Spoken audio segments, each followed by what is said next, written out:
Man, right, stirring the pot the other day by saying the Detroit Pistons could have had SGA and the sixth pick. But let's just get something straight. I don't believe this. Well, for Cade Cunningham, but this trade wasn't real. I remember hearing about this, but it wasn't a real trade. There's no way Oklahoma City offers SGA and the sixth pick for Cade Cunningham. Yeah, Sam Presti even kind of debunked it. He's like, no, we didn't offer that. People have such recency bias. Yes. And it's insane. When Cade was playing, even though he was injured, he was still putting up close to 20 points a game.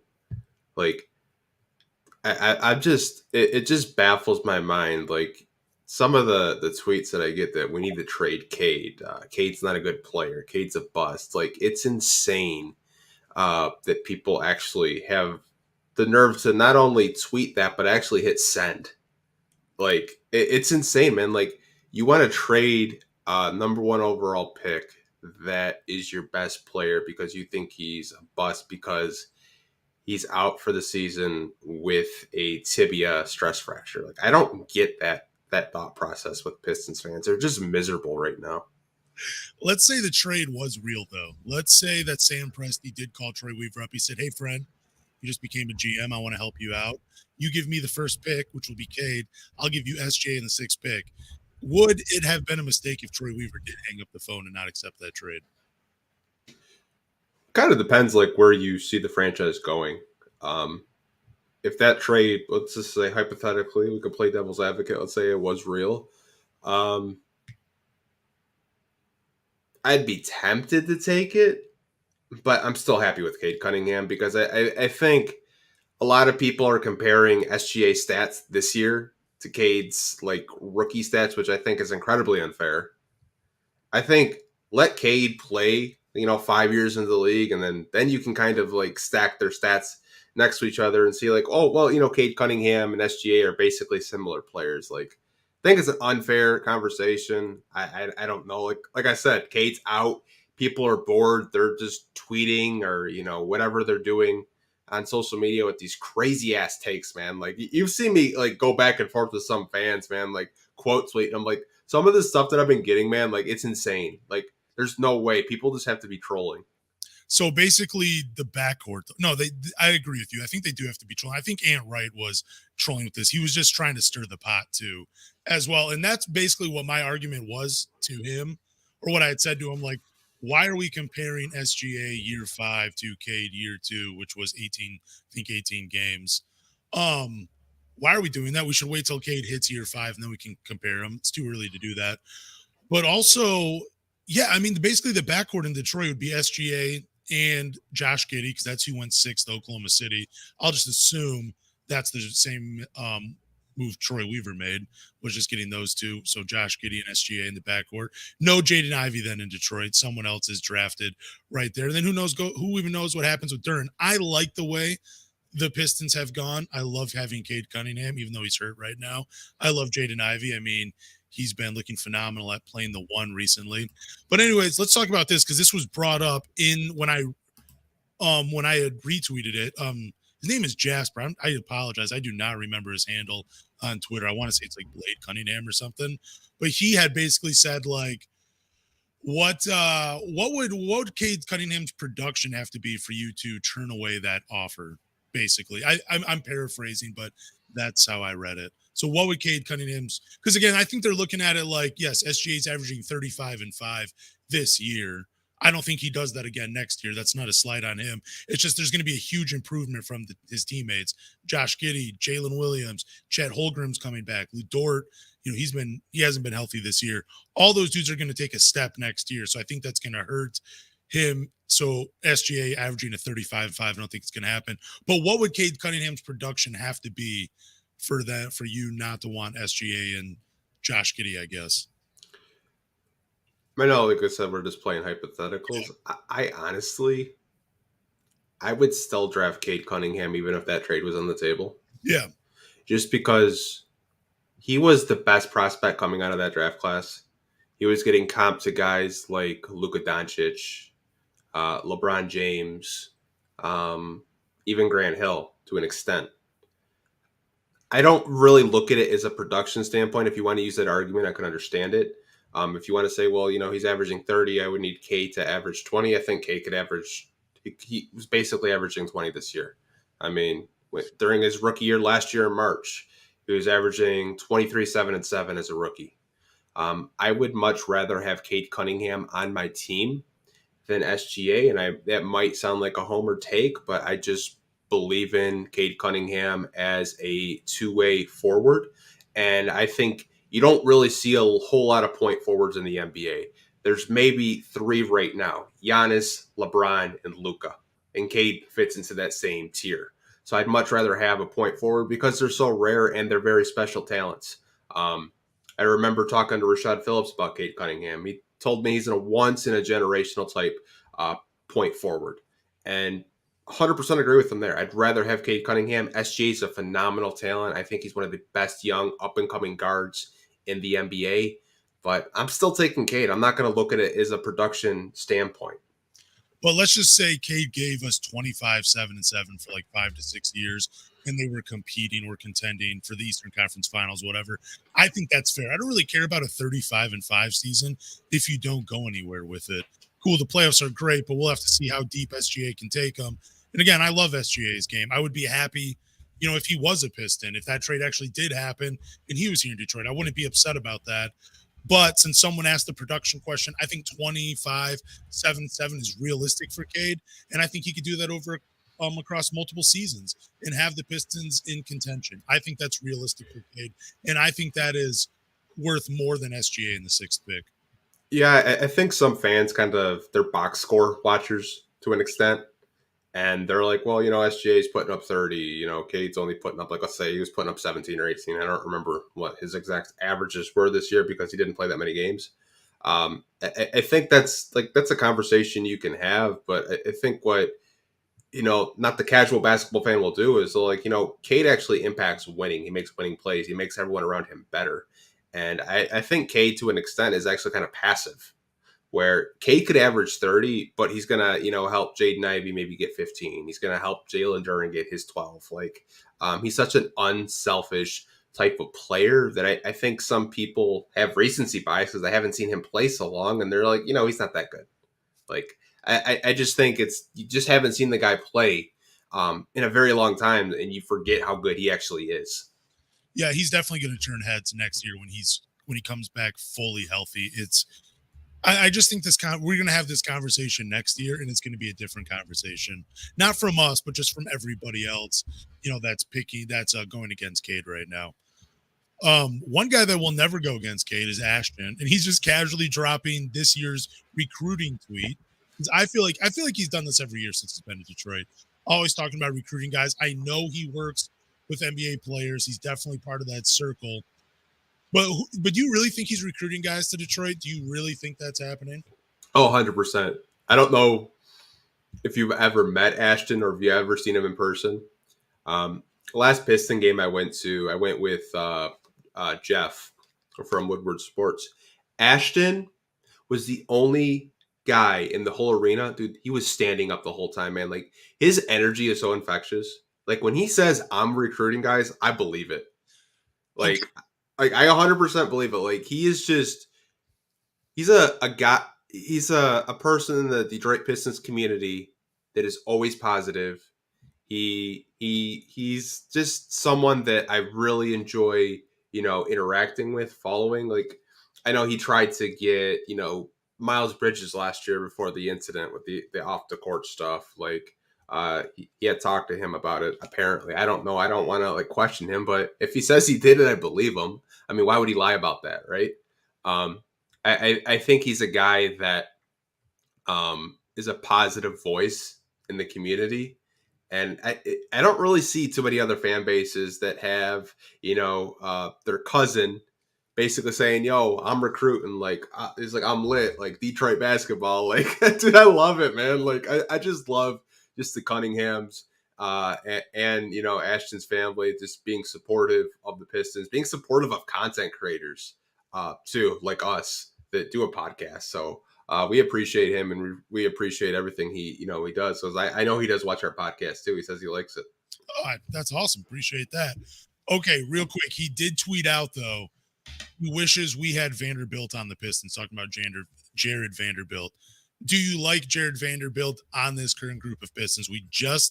They just traded for James Wiseman. We know about this. They're Mm-hmm. promoted in the front court, but Jared Vanderbilt in his skill set.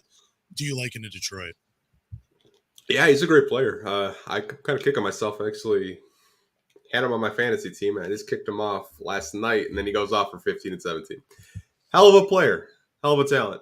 But I think the front court, we can agree, is pretty damn loaded right now. Yeah. With Isaiah Stewart, James Wiseman, Jalen Duren, and Marvin Bagley. But I could see why Ashton likes him. Jared Vanderbilt is a guy that, since he's come into the league, has just put up numbers, put up buckets. Plays on both ends of the floor. So, I mean, he's a guy that I would like. But, I mean, if you're looking to bring him in, you're probably going to have to move someone in the front court. Yeah, that's the only problem. I mean, Ashton has to think about that. If he's going to play GM, I want to know who is Jared Vanderbilt replacing. That's what I want to know. He probably won't say it, though. Yeah, I mean, what you have to understand is, he's just saying, like, hey, I like this player. Like, He's not saying, like, yeah, let's get rid of Isaiah Stewart for Jared Vanderbilt, No, he wouldn't say that. No, it's just it's hype. Like, he's just one of those guys that, he's just lit. Like he says, he's like, I'm lit, man. It's like believe in Troy Weaver. He's got a plan. Like, I don't want to speak for him, but like, I kind of take it like, I don't take it seriously all the time. Yeah. And I think if fans do take it seriously, like, don't take it too seriously, but just know that, he is around the team. Obviously because his cousin, Cade Cunningham, does play for the Pistons, but I don't doubt that he's not recruiting this summer because he basically said, no more excuses. We're winning next year. I just want to know how he's selling, other players on the city of Detroit and the organization. That's what I want to know, what he's doing. How is he selling this team? And I also want to know, like, how good an Ashton starting five would be. But we haven't gotten 5 players yet that he's mentioned that he wants to play for Detroit. So we probably got to wait a few more seasons. Oh, he'll tweet out. I remember last summer, like, he was really big on Ayton and Miles Bridges. So okay. There's definitely players that he likes that he'll probably try to recruit. So we'll see. I don't know if that's like a Chris Middleton. I don't know if that's like, I don't know, like Cameron Johnson to me is just like a guy that I wish that we would go after. I hope we can because we do need more 3-and-D wings. But we'll see, man. It'll be a very interesting summer to see who he's going to try to recruit to the Pistons. I just can't wait for that one guy to first sign that contract in Detroit and then thank Ashton. I am waiting for that day. I cannot wait for it. For sure. Let's move on to some news. Something that I did not know. When I was looking at the prep sheet, I was surprised. But RJ Hampton is a Detroit Piston. That's not what I'm surprised by. But it is a 10-day contract. I thought they had brought him in for the remainder of the season. I didn't know it was a 10-day. Yeah, so that was the initial report, but I did go on Spot Track this morning, and if you go under the cap sheet, it says 10-day for $155,000. Jeez. So that it was right under Stanley Amude, who was the previous 10-day to RJ Hampton. So I think what they'll probably do is they're giving him a 10-day, and they can give him a second 10-day, right? And then they can decide if they want to sign him for the remainder of the season. So I think Troy Weaver likes RJ Hampton. I think James Edwards had a tweet out last night saying that the Pistons almost drafted RJ Hampton over Killian Hayes because that's how much they thought of him. And I was very high on RJ Hampton even before me and you started this podcast.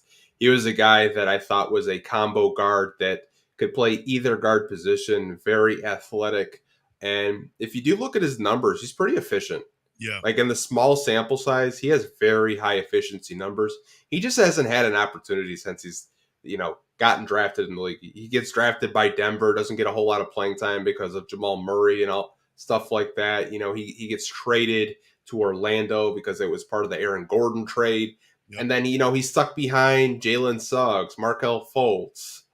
He just never has really gotten that much playing time. And I think that, he'll get a little bit of playing time here. We'll see what the Pistons plans are for him. But I did see him out there last night. I should say that last afternoon against the Raptors. Didn't really shoot the ball. He was more passing, but I think I'm very interested to see how he does here in Detroit, and I'm happy he's here. Yeah, he's a pretty explosive guard. He has a nice, I believe he has a pretty nice mid range. He changed his jumper before he got drafted. I remember Rashad Phillips. I believe it was Rashad Phillips posting different clips of RJ Hampton. I was high on him. I thought the Pistons were going to go Killian Hayes, and then I thought they were going to draft RJ Hampton with the 16th pick instead of Isaiah Stewart. And then when they got the 19th pick, I thought, man, maybe they got another shot at him, but he eventually went to Denver, and we know the rest. Now he's here in Detroit. What do you expect from him, though? What do you think we're going to see from him in just a short amount of time here in Detroit? And do you think there's a chance he remains with the team for the rest of the season? So I know a lot of Pistons fans are speculating that this was Killian Hayes' replacement. I don't think that. I think what he brings to the team, and this is like kind of like crazy thinking. Who's a prospect right now that's very athletic and as a point guard? Scoot Henderson. The Pistons may be trying to experiment what a Scoot Henderson actually looks like by signing RJ Hampton. That is wow. You just sparked the imagination of a lot of fans right there. Because think about it. I'm not saying RJ Hampton and Scoot Henderson are in the same playing field, but RJ Hampton is athletic. He can dunk the ball. He can shoot threes. He can get to the basket. The front office may be thinking like, let's see what Jaden Ivey looks like with another athletic guard. Because could you imagine those two in the backcourt together if RJ Hampton got the starting nod? I think that's something that the front office may explore. To get back to your question, what am I expecting out of him? I don't know because, you have so many guards. You have Jaden Ivey. You have Killian Hayes. Corey Joseph was playing minutes last night with RJ Hampton. I really don't know how much playing time he's going to actually get. I hope he gets more than, 10 minutes a game because I don't think you're really going to see any sorts of flashes because just like James Wiseman, this kid needs a lot of repetition and a lot of practice, and he just hasn't gotten that. But I really don't know what to expect with Dwayne Casey in his lineups because there's no, rhyme or reason to them. They're just random. But they did not bring in RJ Hampton to play Corey Joseph over him. He's gonna take minutes from Kojo. If they really want to see him, he's getting minutes over Kojo. They're probably gonna sit Alec Burks. He's probably just gonna be injured in the next couple of days. God knows what he's doing. I've seen a few people drop up in fantasy already, so they're probably already seeing the writing on the wall that his minutes are going to dwindle because they need to see what RJ Hampton can do. Maybe we do see some lineups though where it is Burks, where it is Jaden Ivey, and it is RJ Hampton because that might give us an opportunity to see. Because we're not going to see Cade Cunningham with Jaden Ivey and RJ Hampton, but if you can put like another biggish guard that can score and facilitate and bring the ball up, which is what you have in Alec Burke, maybe you can kind of see a small sample size of what it would be like to have two athletic guards and then a Cade Cunningham type in Alec Burks. Maybe. I don't know, but I think they bring in RJ Hampton, and what you can see is we're probably just going to see a guy that's going to look to score the ball. I think that he's just going to bring a bunch of energy. I don't think he's going to bring the energy of like a Hami, but I think we might be looking at kind of like a poor version of Alec Burks in a way, just a scoring guard, but maybe not getting to the free throw line quite the same way as Alec Burke, but doing some of the same things, I guess. Yeah, like when I saw the signing, I thought of Scoot Henderson right away, and I was just like, they want to see what it looks like. Just obviously, they're not the same type of prospect, but they're very similar in play style. Like just athletic guards that are explosive. Have really high verticals, can, play either guard position and, similar, shooting splits to, 3-point percentage. They're very similar, but that's what I thought of it. I may just be a crazy person and it's just a crazy take and that's not the reason why they signed him. They just signed him because they liked him, but that's just what I thought.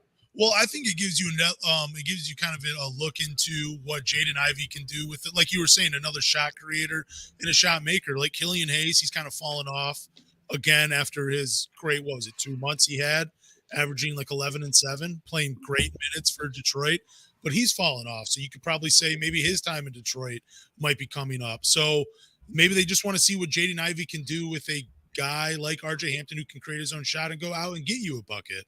Maybe it opens things up for Jaden Ivey. I don't know, but I don't know. It's going to be an interesting experiment, whether it just lasts the first 10-day contract or for the rest of the season. Yeah, I was very surprised that it was a 10-day contract. Like, because a lot of the beat reporters said the remainder of the season. But I mean, Spot Track is probably the most reliable website in terms of like if you want to look up salaries. And obviously, I believe it's ran by Keith Smith, who does like a lot of Celtic stuff, and he's like a cap. I don't even know what you would call it, like a capologist, basically for like the NBA. Like I always follow him during the summer because like I need to know like what the salaries are and how much cap space the Pistons could potentially have and shit like that. But yeah, I hope he does get some playing time. I hope he doesn't have to share the backcourt with Corey Joseph because no one looks good when they do that. No, and I mean, dude, imagine getting this excited about RJ Hampton and he just doesn't play. That would just be that would suck. That'd be a total Casey move. Marvin Bagley returned from injury and he recorded a double-double, 21 points and 18 rebounds. Take that, Kings fans. We did win the trade. You're gonna come for your head now. It's all good. Find me on Twitter. Anyways, 21 points, 18 rebounds. He probably saw that Wiseman news and he's like, dude, fuck, I got to get healthy and get back out on the floor. My time might be coming up to an end. Do you think he's ready to compete for his spot on this team with the new big man? Yeah, I think like what you said is like he probably saw the Wiseman trade and he was just like, man, they just traded for me last year. Yep. Like you got to kind of think in the back of his mind. He's probably like, oh, I'm gonna show out. And that's what he did, dude. He had a double-double in like I believe 12 minutes. Like just the game he had, I had tweeted it out. Like the Pistons missed his presence, even though he wasn't blocking shots, he was bothering shots. Him and Isaiah Stewart out there together, him and Wiseman out there together, like they looked good. And I can kind of see what Troy Weaver's vision was with these four bigs. He wants to control the glass. And I think that's what you have with those four bigs on your team, man. He just wants to control the glass, control the pace, grab those rebounds. Don't get bullied out there. But really happy for Bagley. I've been a very big Bagley supporter on this podcast. And to your question, yes, I do think he did see the Wiseman trade and said, oh, no, man, I'm a better post player. I'm going to show you how good I am. So do you think there's a future for all four in Detroit? I do. Okay. I do. I think, like I said, Troy's vision is I want to control the pace. And how do you control a game? Grabbing rebounds. And we saw an injury to Isaiah Stewart yesterday. He left, I believe, the second quarter with some hip soreness. And we'll get into the injury report in a little bit.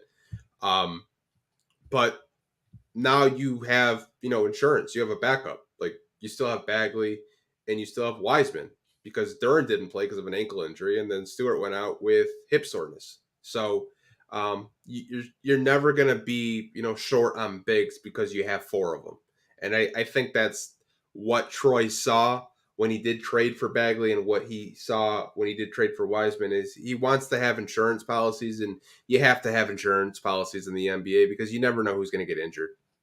But I guess like what we all think of is that it's just there's not enough room in the garden for all these guys to grow. So you think any of these dudes really reach their potential if all four of them stay on the team for the next couple of seasons? Or do you think that some people do rise to the top like James was talking about last week? Yeah, I think iron sharpens iron. James had tweeted that after practice, Bagley was actually teaching Wiseman some post moves. Oh, wow. So I think you have to think of it from that standpoint. You also have to think of it as James Wiseman and Isaiah Stewart both got drafted in the same 2019 class. They've been going at each other since high school. And I think, having that type of competition where you go against the guy that always, had the better of you all the way back from AAU to high school to college, that you're going to get better when you play against guys that know your weaknesses because then you have to develop more skill sets. And I think that's why Troy really did trade for Wiseman because he was really high on him. That we need another big? No. But I think you see all across the NBA, a lot of these teams, like a Boston, like Cleveland, they do the two big lineups because they have the guards and the wings to kind of do that. Now, we don't really have the wings to do that. We hope we have the guards in Cade Cunningham and Jaden Ivey, but I think all four of them can blossom here. And I think, you're kind of laying, I say lay the foundation all the time on this podcast. You're laying the foundation that we're going to beat you with our bigs. We're going to control the glass. We're going to, protect the rim. And I think you have that in all four of them. All four of them offer a different skill set. And I think that is very valuable in today's NBA. Yeah, but I don't know. I think Wiseman and Bagley are pretty similar. I think one of these guys is going to be feeling a little left out because they're not going to get as many minutes. I would say, like, based on what it seems like his personality, I think Marvin Bagley would probably be okay with taking the back seat and just kind of showing up when his name is called, like as an injury insurance. Like he'd probably, I don't know, Marvin Bagley at this point is probably just happy to be on a team and collecting a check. And I wouldn't argue with him. I would love to be a pro basketball player playing like 17 minutes a game, collecting a check like that. Why not? I think that front court belongs to Duren.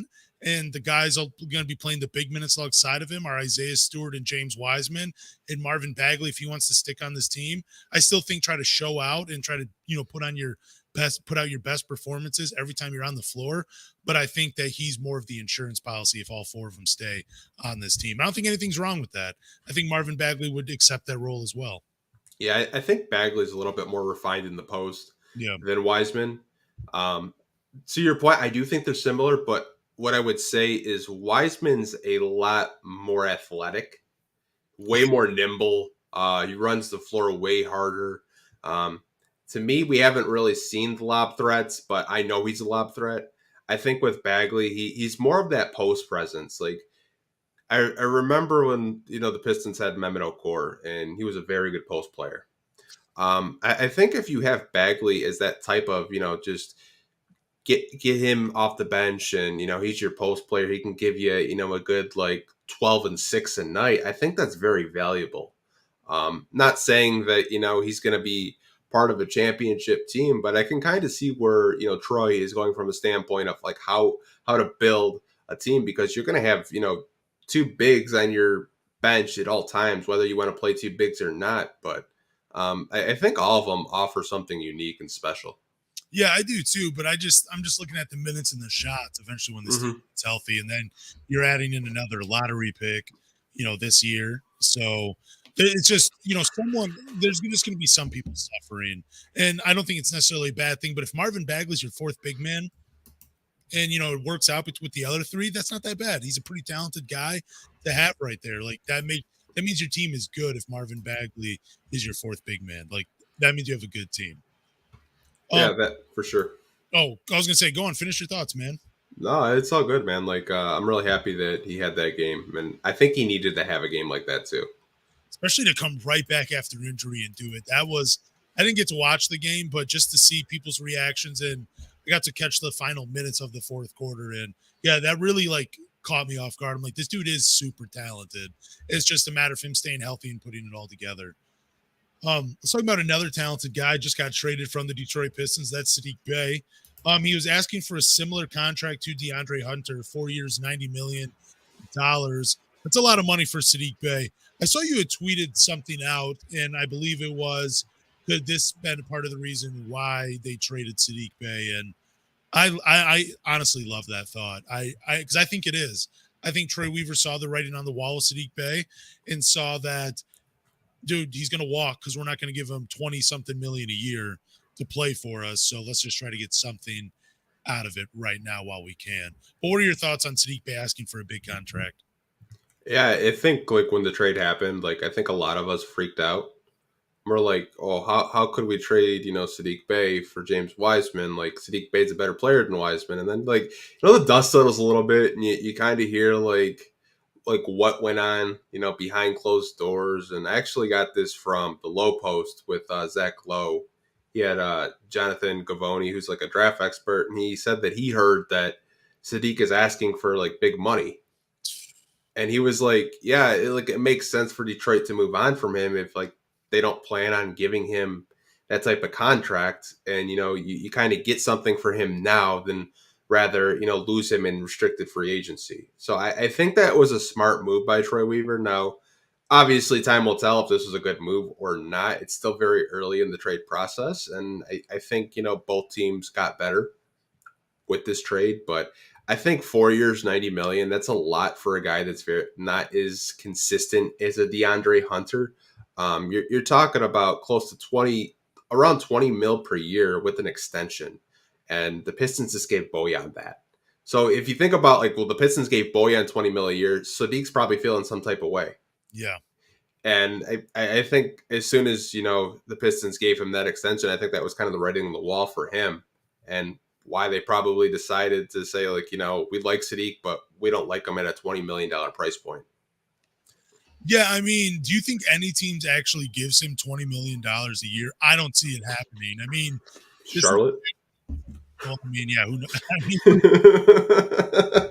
There's always the one dumpster fire team that, they're going to overpay him. I think he will get his 20 million. I just don't think it's going to be on a good team. Ooh, I don't even know. That's a lot. I mean, man, I'm not hating on Sadiq Bey. It's just, yeah, me either. Like you said, he's inconsistent. Like his best skill set is shooting the ball.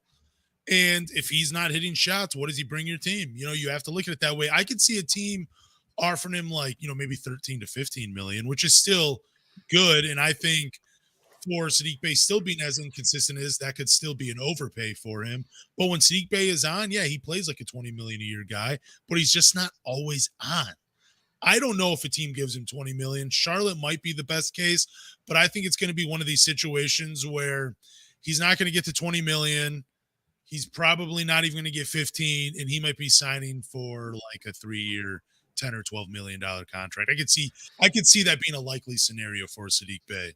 Yeah, I doubt Atlanta gives him that type of money. Oh, no. He probably leaves Atlanta in free agency. He's probably going to one of the bottom feeders in the NBA, whether that's San Antonio, which I think would be a match made in heaven, Houston, which is a dumpster fire, Charlotte, I think would be in the mix for it. You're looking at teams that are basically they're in the lottery each and every year. I think the talent's there. It's just the inconsistency.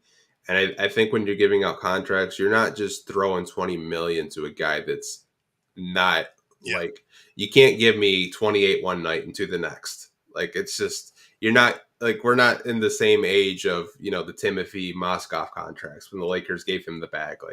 We're not to that point, or when Joakim Noah got $100 million from the Knicks. Those are some of the all-time worst contracts in the NBA. I'm not putting Sadiq Bey in the same tier as a player, but that's probably what it would be. Overpaying for a guy that doesn't, produce at the level that you want to produce. Bojan, it seems like every other night he's got 25 or 30. Lately he's been struggling a lot, and apparently he got injured, so he's not playing tomorrow either. So let me ask I don't know. I wish him well though, man. I hope he gets the money that he's asking for. So could you see, I think Sadiq Bey signs, tell me if I'm wrong, New York or Miami this summer. I can see one of those two teams offering him a deal to come play. And I kind of like both fits. He's going back with some Villanova guys in Brunson and Josh Hart. He doesn't have to be the man. He'll be playing off of, 3 lefties that are going to give him a lot of open looks. But then Miami, I don't know. It just seems like a natural fit because he's such a hard worker and it just seems like he would be perfect for their culture and their organization. So I would say if he's smart, I would say he'd go with one of those two teams.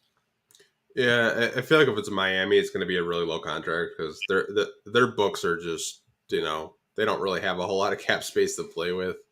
New York, I could understand, obviously, having that Villanova connection, going back closer to home. But I don't know. I could see him going to a team like the Pelicans. I could see him going to a team like the Blazers. I could see him going to a team, like the Pacers.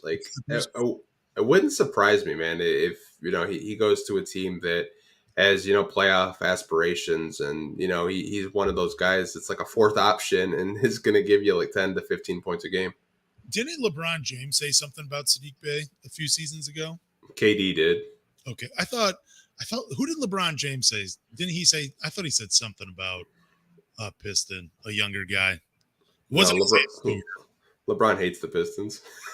It doesn't mean he hates the guys though. It doesn't mean he hates the guy. I thought he had tweeted something about Sadiq Bey or said something like, "Yeah, that kid he's pretty good" or something. But if it was KD, maybe Sadiq Bey goes to Phoenix. I doubt it, but they do need some shooters now that they trade everybody off. Yeah, I mean, we'll see. Phoenix is pretty stacked. Looks like they're getting Derrick Rose. Oh wow, good for them. Love Derrick. Yeah. Who doesn't love Derrick Rose? You cannot hate Derrick Rose. Great guy. We got some injuries. Jalen Duren out day-to-day with an ankle injury. Isaiah Stewart, hip soreness, day-to-day. Cade Cunningham, you know what's up. He's out for the year. And Bojan Achilles. Yeah, that just happened too. So Bojan with the Achilles. Someone told me like I should be looking for trades for Bojan on my fantasy team because I know that they're not going to be playing him towards the end. Do you think that is some truth to that? Do you think Bojan sits towards the end of the season, like say like the last 15 games? Yeah, if I were you, and from a fantasy perspective, yes. Okay. Because they probably want to see Isaiah Livers in a bigger role, even though he is getting way more minutes and getting crossed up every game and dunked on every game. He just had a great, though. He just had a great poster. You didn't see Siakam cross his ass up? Oh, dude, Siakam, come on, man. The Toronto Twister? Yeah, of course. He crosses everybody up. Bro, he fell. It happens. It happens. He did get a crazy poster, though, like the very next play. But yeah, he was hustling. I saw it. I saw the post you had. He was diving on the ground, hustling, threw it down on, I forget who he threw it down on, but it was a beautiful dunk. Probably George, though. He didn't call it a windmill. No, well, yeah. Well, I mean, that's good that he did it. George is wising up. Yeah. So outside of those injuries, so you think Isaiah Livers really does take a bigger role, though? Yeah, I think a big reason why the Pistons traded Sadiq is they wanted to get a bigger run at Isaiah Livers too. He kind of came out of college as like that 3-and-D wing, but he's kind of falling into the same black hole as Sadiq was in Casey's offense. So it's like where, if he's not making threes, then he's taking to the basket and forcing the action. And I just don't like that for him. He had a lot of great, looks last night. He was, hitting his shots. I think he's a better 3-point shooter than Sadiq, and that's crazy to say. I think Isaiah Livers, to me, like throughout his career, could be like a 40% 3-point shooter. I think he's shooting like 47% right now in his last 3 games. Yeah, he's a good player. Just need the defense to be a little bit more consistent. He'll get there. Let's get on to this topic, though. Gilbert Arenas, dude, really pissed a lot of us off with what he said. Yeah. Gilbert Arenas doesn't believe Bill Laimbeer could play in today's game, which is nuts. Absolutely nuts. You know how much money Bill Laimbeer would make in today's NBA? A stretch 5 that can block shots and rebound and be a starter on a 2-time championship team. And a starter on a team that made it to the finals 3 times. Gilbert Arenas does not know what he's talking about. I hate the memory, of what non-Pistons fans have of the Detroit Pistons of that era. Yes, dude, they were hard fouling, but so was every other team. I don't know why it's always placed on the Detroit Pistons, and the NBA does a terrible job of not telling the correct story of that Detroit Pistons team. I get so tired of the only highlights I ever see are them just throwing people to the floor. They were a good basketball team that played beautiful basketball, and we do not see it. And I hate the NBA for that. Yeah, I mean, they don't really like to show the bad boys love because they interrupted the Lakers and the Celtics runs. But when I saw this, I was listening to his podcast, and he said that, and I'm like, I don't think he ever watched Bill Laimbeer play basketball. I think what he saw was just some YouTube clips, like you said. He doesn't play defense. He's just clotheslining people. He's following people. He said he couldn't play in today's NBA, which I find hilarious. Bill Laimbeer was the original stretch 5. There's so many stretch 5s in today's game. I mean, I think of Brook Lopez right away. Like Bill Laimbeer and Brook Lopez are similar players. Now, Brook Lopez doesn't hammer people, but I'm sure if he was playing in Bill Laimbeer's era, he probably would have punched some people because he seems like he's about that life. But honestly, man, like when I heard this, that he doesn't think Bill Laimbeer could play in today's NBA. He's not a good basketball player, and the bad boys were just a dirty team, and all stuff like that. Like Bill Laimbeer and Rick Mahorn and James Edwards were just clotheslining people when they got to the paint. I mean, like that was the style of type of basketball in the 80s. Like the Celtics were doing it, and no one really called them out for being dirty. The Pistons started doing it, and everyone calls them dirty, and they're bad for basketball. I just don't understand it. I think it's a really bad take from Gilbert Arenas. I don't know if he's just trying to, get his name out there, be in the limelight. He's been away from basketball for quite a long time. He was a great player during his time, but I mean, to say something so stupid and idiotic, it's just a bad look for him. Because to me, I think Bill Laimbeer in today's game would be great. He would be a stretch five. He would be like, I think of Ryan Anderson. I don't know if you remember him when he was in Orlando and he had a little run with the Pelicans. I mean, he was a stretch four. I mean, Bill Laimbeer could literally play in today's game and just pick and pop all day. Oh yeah, he'd probably make close to $30 million a year. That's how valuable Bill Laimbeer would be in today's NBA as a stretch five, being physical enough to bang with a Joel Embiid and Nikola Jokic, like being able to do that type of stuff. Yeah, Bill Laimbeer could do all that in today's NBA. But it's hard for me to blame Gilbert Arenas for saying like all he did was hack other players when the only highlights you see of Bill Laimbeer on YouTube are of that. And I think all the blame goes on the NBA and them telling the history of the game. Like you're only telling one side. I know more about Bart Starr on accident than I do about like why Jerry West was named the logo. You know what I'm saying? Because the NFL does a great job of remembering their legends and always putting them in front of you. That I know more about the NFL history on accident than I do about the sport that I love the most, because the NBA is just so bad at telling the story and, getting their legends out in front of you. I know nothing about these guys. So I don't blame Gilbert Arenas for saying Bill Laimbeer was, a dirty player and always hacking guys, because if that's all you've ever seen of Bill Laimbeer, that's exactly how you think he played basketball. We don't see any highlights of him draining threes or rebounding guys or, like throwing a great outlet pass or posting someone up and making a move. They don't show any of that stuff of Bill Laimbeer. So I can't be angry at Gilbert Arenas for saying, yeah, well, this is what I've seen, and what I've seen of him wouldn't translate today's NBA. So it's a shame on the NBA. I'll keep saying that.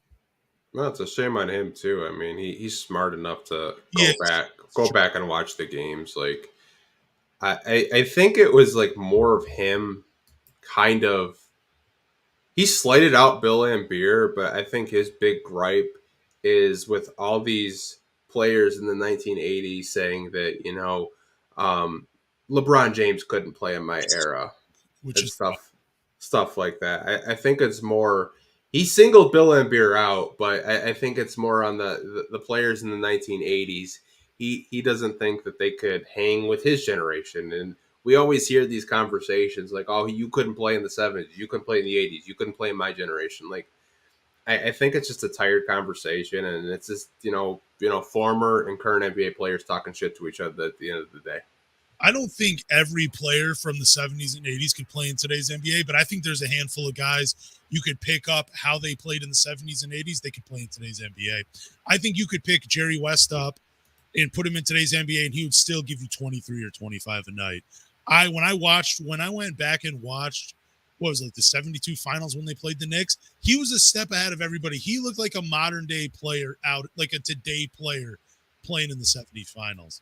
Like that, I believe there are certain guys that you could just pick up and put in today's NBA and they'd be perfectly fine.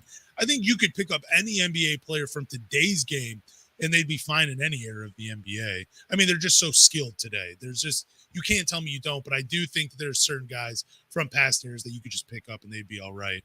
But again, I disagree with Gilbert Arenas.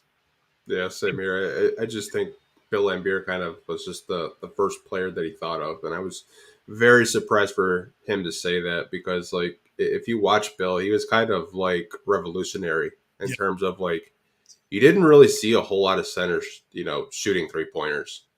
And he was like kind of like, I don't want to say he was like the only stretch five during his era, but he was one of the very few that could actually, knock down 3-point shots from beyond the arc. Yeah, and I mean, it wasn't on a lot of attempts, but one year where he took 2 3-pointers a game, he made 36%. He didn't seem like, I mean, he did shoot 30% one year, then jumped it up to 38%. So the talent and the stroke was there. I think Bill Laimbeer would be fine. Yeah, same here. Let's talk about this last piece, FanDuel, because, we got to trust their sports analysis. Did a 2021 NBA redraft way too early, which I hate. And they had the Detroit Pistons selecting Evan Mobley first overall. And I have to believe this is just because the Detroit Pistons have been trading for so many centers. And they're like, what? You could have had one. Number one, you could have had Evan Mobley. You don't need four. You could have just had Evan Mobley. I don't agree with this redraft. Cade Cunningham goes number one no matter what.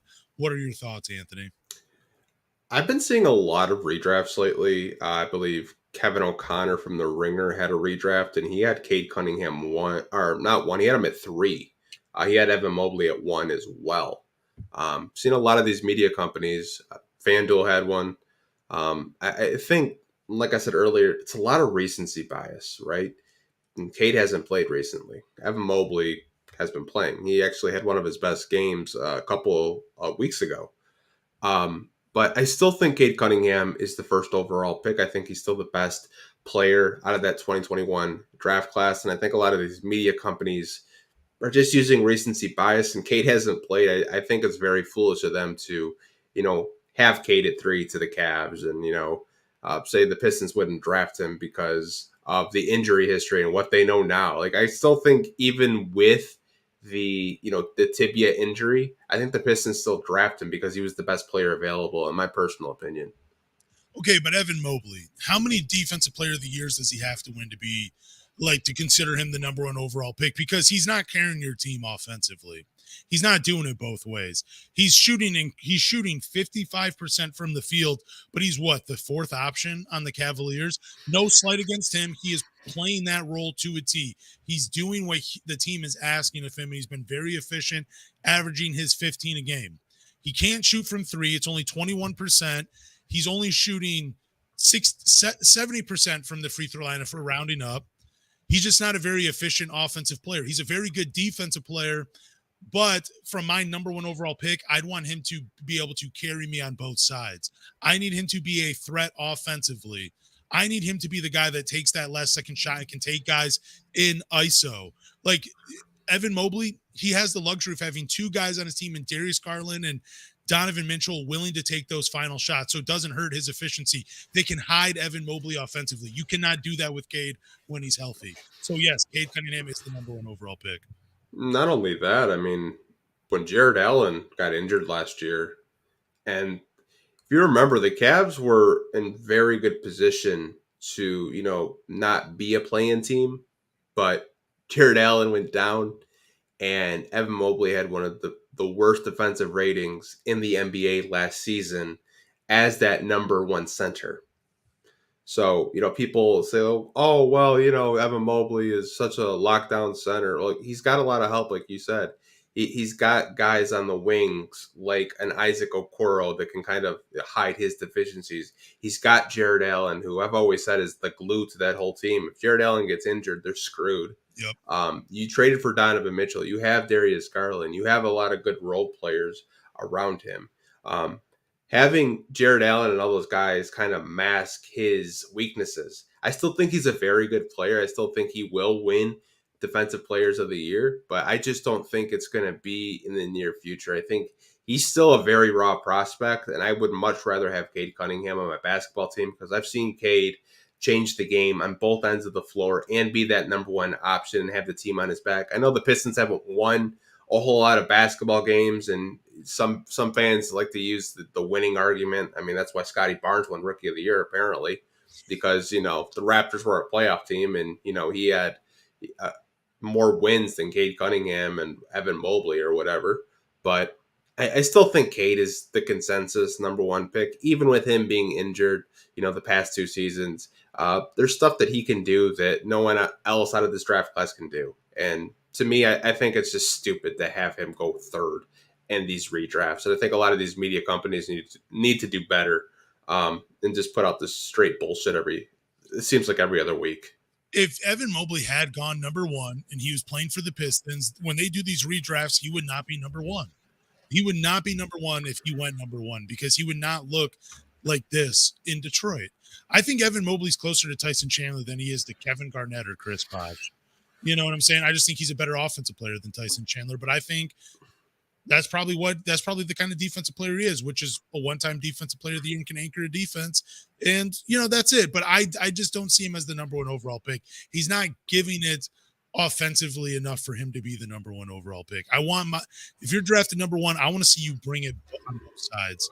And you don't have to be Cade doesn't have to be a defensive player of the year candidate to bring it on both sides. He can be a two-way player without being in that, in that discussion. So I still think it's Cade. I think there can be a discussion for other players, but I think ultimately just still comes down to Cade being the number one overall pick. Yeah, it's just I just don't get these redrafts, man. It's like we're in 2023 and you're doing a redraft in 2021. Like I haven't seen a 2020 redraft. Like they just skip over 2020. Like they just go straight to 2021. It's just like the national media is so down on Cade Cunningham. I just don't understand it. It's why? Because he's in Detroit. Like if he was in Houston, would you be doing this? Probably not. Oh, jeez, I couldn't even imagine. They would be loving Cade Cunningham if he was in Houston. Exactly. It's because he's in Detroit, and I don't know. National media just likes to hate on Detroit for whatever reason. It's Detroit first, everybody, man. Let's look at the games ahead. Okay. We have 3 coming up this week. We have one on Monday, or if you're listening to it tonight, if you're listening to the audio version, playing against the Hornets. I will be at a girls' district basketball game broadcasting it, so I will not watch this game. Then Wednesday, we have Bulls at Detroit. Should be a good matchup. And then we have Pistons at Cavaliers, and we will not get to see Evan Mobley and Cade Cunningham. That kind of sucks. But anyways, what do you think the record is through those 3 games? I think they beat the Hornets. Okay. I think they lose to the Bulls. The Bulls just freaking destroyed the Nets. I don't know if you saw that game. I did not. It was insane. Are the Bulls back? Is that what we're saying? No, they're not back. They still suck. And then the Cavs wax us every time we play. I mean, they have not had Darius Garland and Donovan Mitchell play the Pistons this season, and they get waxed every damn time they play. So I think they go 1-2 this week. I think they get a win over the Hornets. Yeah, I don't even know. I think they go 0-3. I don't even know if they get a win over the Hornets. LaMelo has been playing out of his mind. Like he's about to hit his prime, and it's not going to be in Charlotte. That's what's crazy. Charlotte is not going to be able to witness how great LaMelo is. So I think they go 0-3. I think LaMelo carries them to a win. Okay. Bulls, they still got more talent than the Pistons. And then the Cavaliers, yeah, you're right. We don't even look like an NBA team when we play against the Cavaliers. And now that we have Durant and Isaiah Stewart out, we're thin up front again. Yeah. It seems like every time a big comes back, one gets injured. I hate that. And we have no Pistons Talk player of the win. So we have injuries, no wins, and we're probably going to go either 1-2 or 2-3. That's coming. Yeah, I mean, I know like I was scrolling and Mark Williams actually did something in the NBA. He actually had a good game the other night. So there's an account I follow on Twitter, Brett Usher, I believe his name is, and he had tweeted out that the 4 centers he's watching from this draft, Chet Holmgren, Durant, Mark Williams, and Walker Kessler, and he's saying, yeah, that's a good draft for big men. Do you think what are the chances that all 4 of those guys pan out in the NBA? I think Walker Kessler for sure. I think he's had such an impact for Utah, and I think going to Utah was great for him because they're not really asking him to do a whole lot, and he's just playing his role. I think this past draft was just so hyper focused on Paulo and Chet and Jaden Ivey that a lot of those guys kind of went under the radar, and no one's really talking about them. I think all 4 of them could have really fine NBA careers. I just think Walker Kessler and Jalen Duren, in my opinion, are the best centers out of this draft class. I'm going to go out and say this, and this you can just hold on to this for the rest of your life. Walker Kessler is going to average 4 blocks per game at least one season in the NBA. I can see that happening from him. He is going to be a terror protecting the rim. If he doesn't get at least one defensive player of the year, because his timing is unreal for blocking shots. He's already averaging like, I think 2 blocks per game almost in under 20 minutes. It was something like that at one point. I don't know how many minutes he's playing now in Utah, but they traded Jared Vanderbilt, create even more minutes for Walker Kessler. So yeah, I'm excited for that kid. Do we have any Q&A questions? We do have a few that I did save while we were live. We'll get to them. Excuse me. Got one from James Willis. How do you feel James Wiseman has played so far? I've been impressed. Double his last game. He's given you good minutes. Conditioning has been poor, and he's definitely offensive minded because he does not look to pass the rock when he gets it. So, but yeah, there's definitely a lot of things to love and a lot of things to complain about. But I've actually been really happy with James Wiseman so far. I've been happy with him. Yeah, I think that getting a double yesterday, 10 and 10 in 20 minutes, he's looked good. And I think to your point, he hasn't really been conditioned. And I think once he gets conditioned, once he learns the offense a little bit more, you got to remember this is only his second game in, and he's contributing. The only thing I would kind of nitpick with him is sometimes, like when he's trying to get a defensive rebound, I'm really surprised of he doesn't really jump to get a rebound.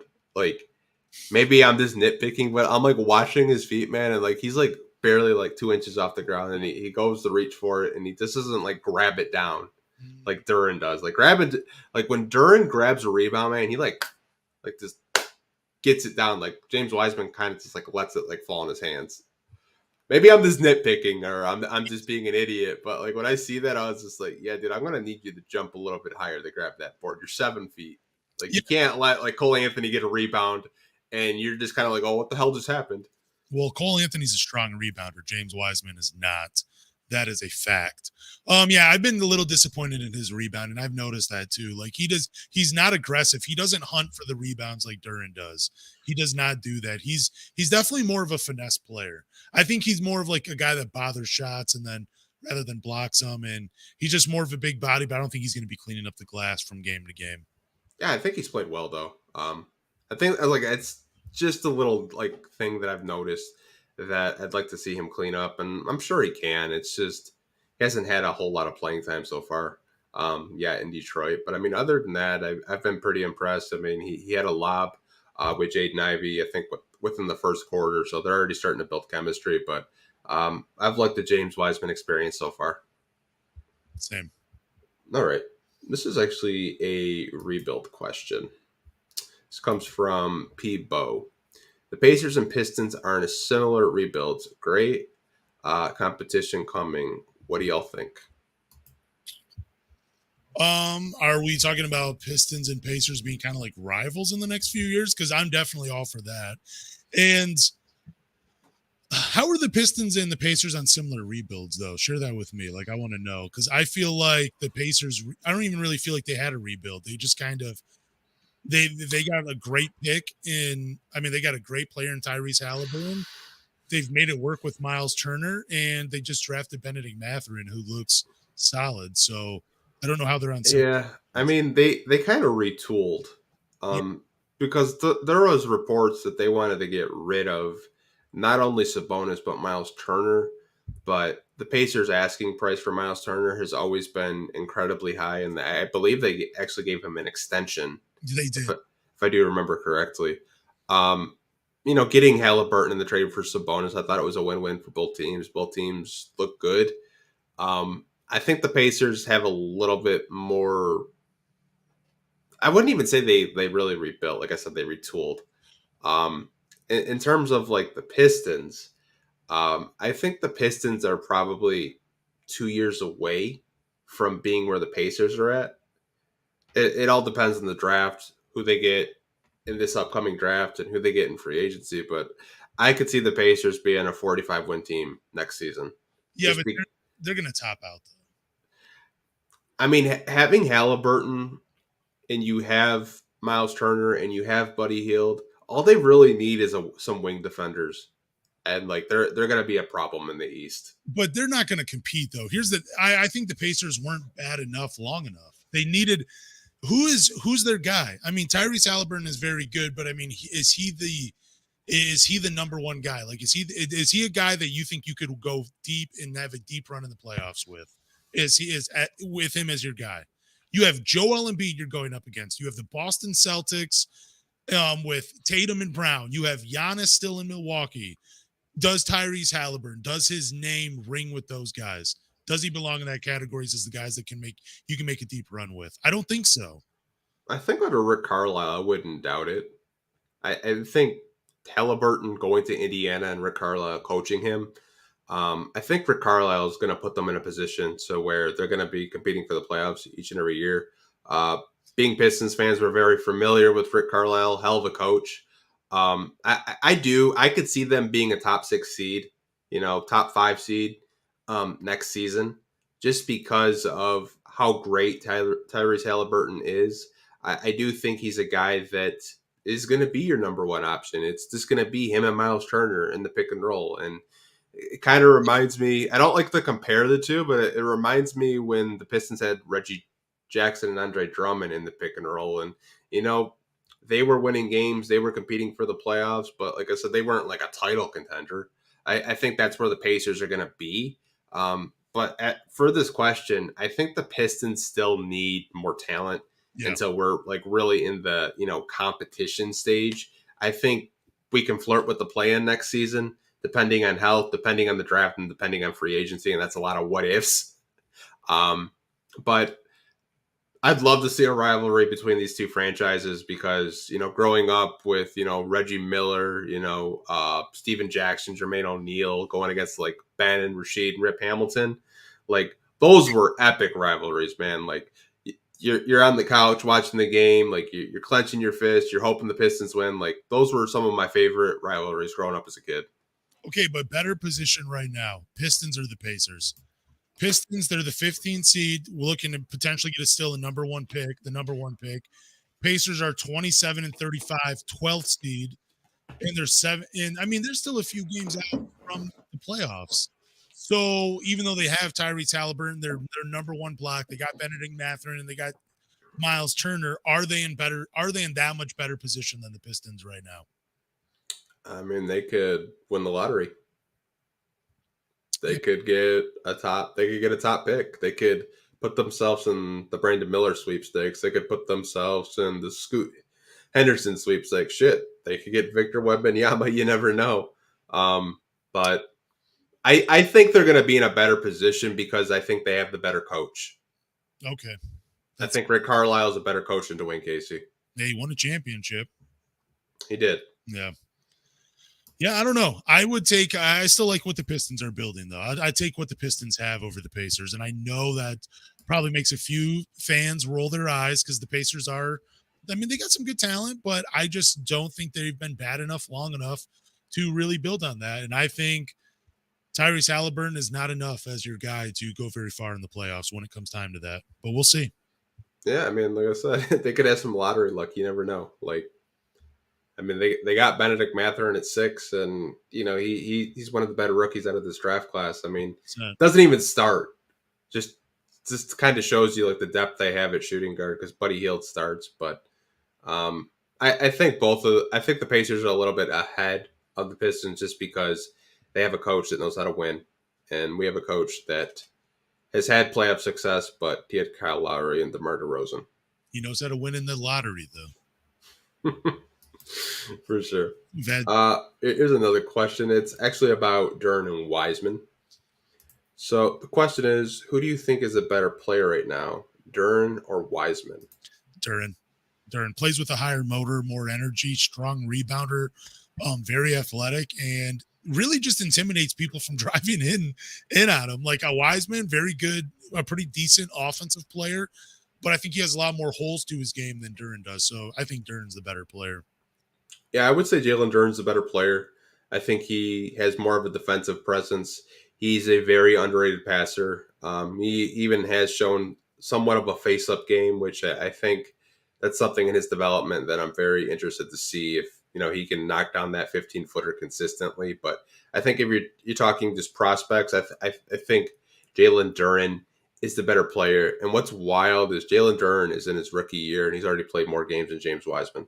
And James Wiseman was drafted in the 2020 draft, and we're in 2023. So you have to take that into consideration too, because Wiseman's had injury, just the injury bug since he's gotten drafted. But I think long-term Jalen Duren is the better player. Yeah, I would say Wiseman has probably the more talent of the two, just because he's shown you a pretty mixed bag of things, but the better overall player is Jalen Duren because he does more, I think, on the floor than James Wiseman. Yeah, not to say that Wiseman's a bad player. Like I said, he just hasn't played as much as Duren. I mean, Duren's in his rookie year, and he's already played more games than him. So kind of shows you like what his journey to the NBA has been like so far. Okay. So this is a coaching question. I feel like we have a coaching question every week. Does our Pistons coach survive this youth movement? I've said it before. I think we get one more year of Dwayne Casey in Detroit. I think next season is his final year in Detroit. Yeah, so do I. And it's so funny, man. Like when we're talking about coaches last week, before the Hawks fired Nate McMillan, two coaches that I suggested, it's Quinn Snyder, who just got hired by the Hawks, and Kenny Atkinson, who they interviewed. That's just crazy to me that they interviewed two of the coaches that I had suggested. Like, that's absolutely insane. But I don't think Dwayne Casey does get fired this summer. I think Troy will be fair and give him one more year, and I think that'll be that. And I think the Pistons get their coach where they think that they'll get a coach to where they think, okay, we're going to win more than 20 games this year. We're going to win, maybe 30, maybe 40 games to have progress. But I just don't think there's a coach out there right now that is available for where Troy to just pull the trigger. Unless one gets fired this summer and it makes sense. Yeah, I don't see it happening. I really don't. I see Dwayne Casey getting one more year. I've said that on this podcast so many times. Yeah, same here. It's not that I don't think he's doing a bad job. I think that he's just solely focused on development and not winning games. And some Pistons fans don't understand that. They don't understand that thought process because they think that if you're an NBA coach and NBA player, you should be winning every game. And the Pistons are just focused on development right now. Like they're not really focused on the win column. No, not at all. They just want to get their, they want to get their win in Banya. That's what they want. Yeah, I mean, the fact that you're going to probably shut down Bojan pretty soon. Our injury reports are going to look so long on the game day graphics that the Pistons put out. You're going to have to get your glasses because you're going to start seeing like some random like non-COVID illness injuries and shit like that every year. But yeah, man, it's hard, man. Like I low key still want Jerry Stackhouse as the coach. Yeah, so do I. I'm with you on that. I'm with you on that, man. I want Jerry Stackhouse. We've talked about him plenty of times. He's a player's coach, man. That's what it comes off as. Yeah. I know a lot of fans want Udoka or Mark Jackson. Not happening though. Udoka's not happening, man. He's not a Troy. He doesn't. If Troy Weaver's all about character, guys, it's not Udoka, man. Based on what we've heard. Yeah, I know. Like yesterday, I was scrolling on Twitter and I saw Justin Rose tweet out a picture of Jalen Duren, and I was shocked to see Rob Murphy next to him because that's like the first picture I've seen of Rob Murphy since that incident that Woj reported, and we haven't heard or seen his name since. Interesting. Yeah, and he was the assistant GM. So I don't know. Like, like they haven't made any kind of PR announcement that he's no longer with the team or is no longer, the assistant general manager. But I mean, see, and Troy Weaver is finding good character guys. Makes me wonder if there's a prospect we've talked about no longer on the radar. Because talking about Brandon Miller. Damn, dude, and I'm surprised nobody's talking about it, dude. I'm a little disappointed that nobody's talking about it. I think that's unfair to the victim in that story, man. I've been hesitant to talk about it just because I don't know the full details. I saw the police report. I saw what his lawyer put out, buying a gun for a friend and not knowing your friend's going to use it to shoot somebody, I think. Well, the other part too, though, with the details, I read that he had parked his car in a way where the victim couldn't drive off. Like basically he blocked them in. So that's messed up, man. And it's kind of weird, but according to law, he cannot be charged with anything, which is nuts. But dude, I don't know. I have a hard time, man. When I read that story, and because I read it a few days ago, and I tweeted something out, and I really thought more people would talk about it. I really did. And then the whole pat down thing where he's getting pat down as his lineup announcement, man, it's a little messed up, man. It's a little messed up. I know to be fair, they've been doing that all year. Yeah, that's true. I heard that, but you would think that there'd be a little tack. I know his coach said it was insensitive to do that, and like he's not doing it, but I don't know. I felt like I had to kind of bring it up. I don't want to talk about too much about it because you're right. Like there's probably more stuff that needs to come out, but what there is there, basically the story is Brandon Miller drove Darius Miles' gun to him and said he didn't know what he was going to use it for. That part may be true, but then he parked his car so the victim could not drive away. And that's messed up, man. That's messed up. It would be hard for me to root for that guy. It would be hard for me to root for him. Well, I'm just happy that we're not general managers, and we'll leave it to front offices to decide. I still think he's going to be a top 5 prospect if he doesn't get thrown in jail, and I don't think he will, like you said.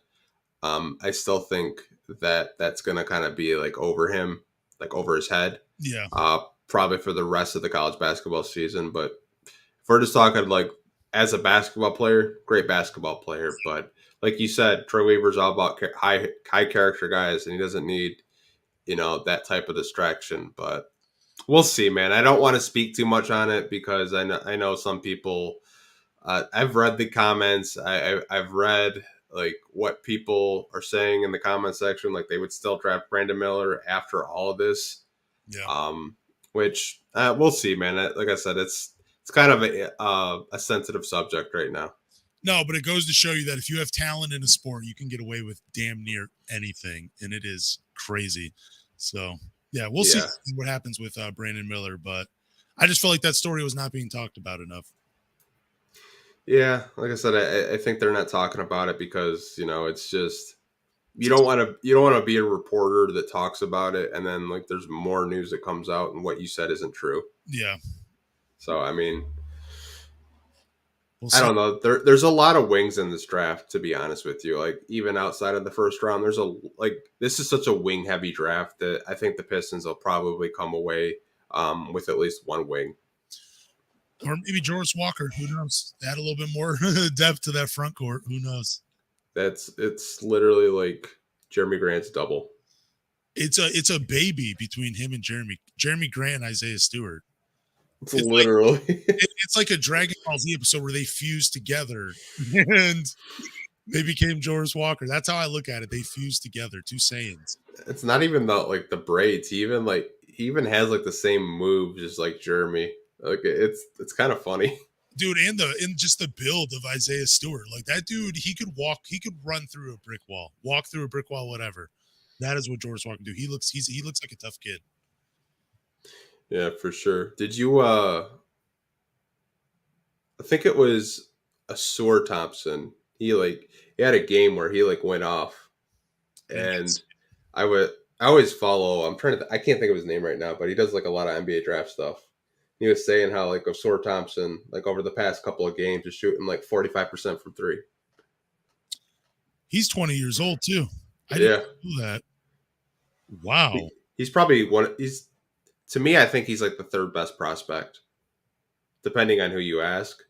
Well, you mean in terms of highest ceiling though, right? Yeah, like to me, he's like Hamidou Diallo if Hamidou Diallo actually figured out how to shoot.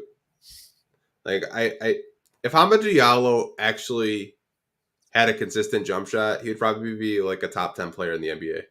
Oh, dude, he'd be Michael Jordan. It's crazy. Like he's so like he's a monster in transition. He can lock down defenders, like can get to his spots. Like I just don't understand how nobody in the NBA, none of these coaches have like sat down with him to help him develop his jump shot. I just don't understand it. Because nobody has broken it down in dollar amount. Like they're like, hey, look, dude, you're making like 1.4. You learn to shoot 15 and up. If you break it down in a dollar amount, anybody would have learned how to shoot. Like literally, like I love Hami though. Like Hami to me is just like probably our best cutter on the team. I hope he's here for a long time. So here are the comparisons for Asor Thompson. Jason Richardson, which I love because I love Jason Richardson, and then Terrence Ross. You think those are you think those are fair comparisons to him? Yeah, I could see the Jason Richardson because he's just so athletic. I think he's the better out of the Thompson brothers. He's better than Amin. I think if I had the bank on one, it's probably Asor because he has more of a consistent jump shot as of late. But I wouldn't be surprised like if the Pistons were between like that 3 and 6 pick. That's who they go with. Man. Well, I mean, he'd be a good consolation if, everything else doesn't work out. So someone had tweeted out that Mac McClung reminded them of Jason Richardson. Do you think that's crazy? In what way? It just in the dunk contest. Like he was saying he was dunking and it reminded him. How is that possible? That's like a 5-inch difference. And Jason Richardson packs so much power along with creativity. I mean, Mac McClung was great, but Jason Richardson's one of the most underrated dunk competitors in my opinion. He never gets the respect he deserves. Yeah, I think people are kind of forgetting how great of a dunker he actually was. Not to say Matt McClung didn't deserve to win the dunk contest, but that was such a watered down dunk contest that he didn't really have any competition. Like, I haven't really seen a competitive dunk contest probably since Zach LaVine and Aaron Gordon. Like, that's the last time I've actually seen a dunk contest that was actually worth watching and staying up for. Like, recently, it's just they're just corny ass dunks that aren't they're not even good. Like, I think the gold standard is Vince Carter's dunk contest, but like you're never gonna touch that again. Like, because today's players don't even want to like be in it. Well, I also think too, if you're in the dunk contest, you got to nail it on one dunk. That was what you got to you got to perfect that somehow. You got to be able to nail these dunks. Like you got to go in with something. But no, Mac McClung was not the next Jason. He did not. He did nothing like Jason Richardson. I thought that was just so absurd. So yeah, some people are they're pretty stupid. Yeah, and yeah, definitely. he wrote a couple movies apparently. So, but I retweeted him. He responded. He said, "Thanks, Lance." Yeah, I don't know. Some people on Twitter have some really crazy takes, man. It's pretty insane. Like some guy was saying how he would fire Troy Weaver and Dwayne Casey if they don't make the playoffs and win a playoff series next year. Okay. I'm like, what? You actually have a GM that can identify talent and you want to get rid of him? Didn't the same guy reply to you? And he's like, fair points. I thought you had retweeted him and I thought he had said something back to you. Where he's like, yep, I agree. Like you changed his mind with one quote tweet. Yeah, I'm like, dude, like, come on. Get out of here. We don't really have any more Q&A questions. So if you do want to wrap it up, we can. But if you want to talk about anything else, let me know. I don't have a ton. Like I don't know. I mean, I think it's still a little too early for draft because we got to wait till the end of the NCAA tournament. Mm-hmm. The Pistons aren't going to be bringing anything crazy. Doing anything crazy this week. I guess I'm just really excited to see more of the young guys. I'm excited to see Isaiah Livers have a larger role and see what he can do as the starting 3 in this team. It sucks that we don't get to see him with Cade, but I'm also excited to see what RJ Hampton gets to do if he gets an opportunity. And I'm just, I'm excited to see the growth of the big man up front, James Wiseman and Marvin Bagley, and see what they can do with this last stretch of games. But I don't really have too much more to talk about on tonight's podcast. Yeah, me either. Like I'm only really watching the Pistons just to see what James Wiseman has and see if, they give RJ Hampton more of a run. Yeah. Like that's kind of where I'm at. I mean, looks like we're going to win another 20 games this season. I got a question for you. Do you think Jaden Ivey can do anything to win Rookie of the Year in these last few games? No, because we're not going to win enough. Yeah, it kind of sucks. But I mean, I don't know. I was thinking about that the other day. There really is nothing he can do. Even if he went on like a Cade Cunningham stretch where he's averaging like 23, 5, and 7. It's not. Yeah, I mean, he outplayed Paolo, but like the Magic have more wins. I mean, that's what the narrative is now. Is it's winning. Well, It's not so much individual stats. It's more about winning and how the team looks, which I think is stupid. do you think Jaden Ivey's an all rookie first team member though? Oh yeah. He's been like in all the rookie rankings. I think it's probably the past 3 weeks he's been out of the top 3 just because Walker Kessler's blocking everything in sight. Walker Kessler, man, gotta love that guy. Do you think Jordan makes the all rookie second team? Yeah, I mean he's had a pretty good second jump, but it's just hasn't been able to stay healthy. Seems like he keeps tweaking that same ankle. So, final question: Gabriel Procida. Mm-hmm. Watching him rise up the ranks as a rising star over in the European League. Are you a little bit more convinced that we'll see him in a Pistons uniform in the near future? We'll see him in the summer league next year. But that's not the question. Uniform. I don't know.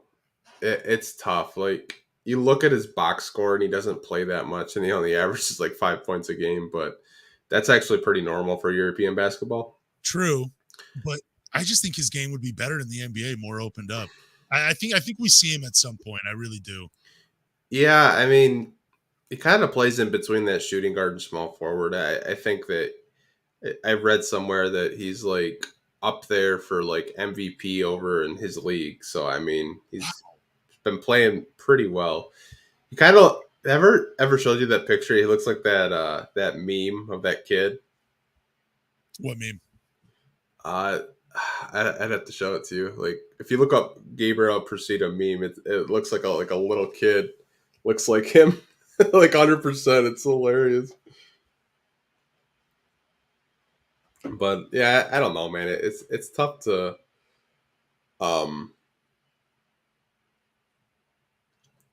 it's tough to say if he'll be on the team or not. I think he does. I think he does make it. I cannot say that enough. I really do think he's on this team at some point. Yeah, it kind of got that like Delfino vibe a little bit. Oh yeah, I loved Carlos Delfino, man. Yeah, but like I said, I wouldn't be surprised if you see him in summer league. I don't know. We haven't really had a European like him since Cervitas, and that was a couple of years ago. Don't even remind me. Don't even remind me of Dave. I saw him playing in the G League the other day. I was like, oh wow. Good for him, man. I'm glad he's still doing something in basketball. It's crazy, man. Like who the heck did I see in the G League? And I was surprised. Kenneth Farid. Oh, whoa, that's awesome. Yeah, he's playing in the G League right now. I was like, wow.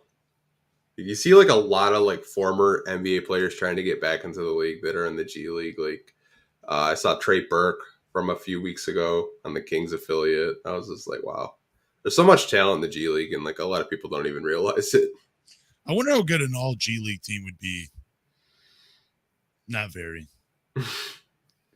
Yeah, I mean, you know what I saw actually? I know this was a couple weeks ago, but I'll give him a shout out. So, Everything King, after the All-Star game, because like there was no effort, everyone's like, oh, they don't play any defense. He's like, why don't you put the Rising Stars against the NBA All-Stars and see who wins? Ooh, that's something. That would be something. That'd be hilarious. Can you imagine the Rising Stars beating a bunch of All-Stars? I think even going back to Western and Eastern Conference, and then maybe saying, hey, if you win the All-Star game, you get home field advantage, home court advantage, like baseball used to do.